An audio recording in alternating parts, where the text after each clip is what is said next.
خب دایره مثلثاتی رو میخوام تعریف کنیم. دایره مثلثاتی دایره است که شعاعش یک صفر داره، یعنی مبدأ و جهت هم داره که من اینجا بهتون نشون دادم. صفر دایره روی دایره است، اینجاست، درست مقابل مرکز دایره.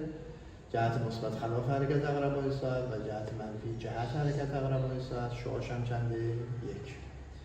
خب دقت کنید نسبت‌های مثلثاتی زاویه تتا برای این نقطه پی و این نقطه پی و این نقطه پی و الی آخر فرقی نمی‌کنه، چرا که تتا ثابته.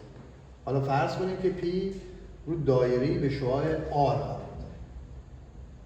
بنابراین در این مثلث قائم الزاویه آر بتره، آر دو میشه x2 به علاوه y2، آر میشه رادیکال x2 به علاوه y2 و در نتیجه سینوس تتا میشه y آرم، کوسینوس تتا تبدیل میشه به x آرم، تانژانت تتا همون y x و کوتانژانت تتا میشه x y که اگر دقت بکنید در این مثلث قائم الزاویه تتا مقابل، بنابراین میشه ضد مقابل به آر که بتره و کوسینوس میشه ضد مجاور به وتر، تانژانت میشه ضد مقابل به ضد مجاور و کوتانژانت ضد مجاور به ضد مقابل. اینایی که در پای دهم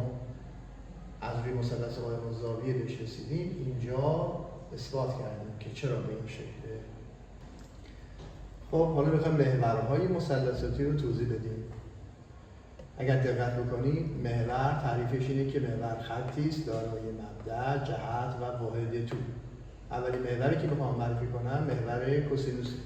خب براتون توضیح داده بودیم که کوسینوس تتا میشه x آرم و شعاع دایره مثلثاتی یک، بنابراین x، یعنی روی دایره مثلثاتی محور کوسینوس همون محور x های خودمونه و به همین دلیل محور سینوس محور ایگره خودمونه. حالا متوجه شدید که چرا در دایره مثلثاتی این محور سینوسه و این محور کوسینوس. اینو خواستیم به شما نشون بدیم که الان در این ویدیو من به شما نشون دادم. انشاءالله در مراحل بعدی، در ویدیوهای بعدی من مثلثات رو به صورت کامل خدمت شما توضیح خواهم داد. موفق باشید.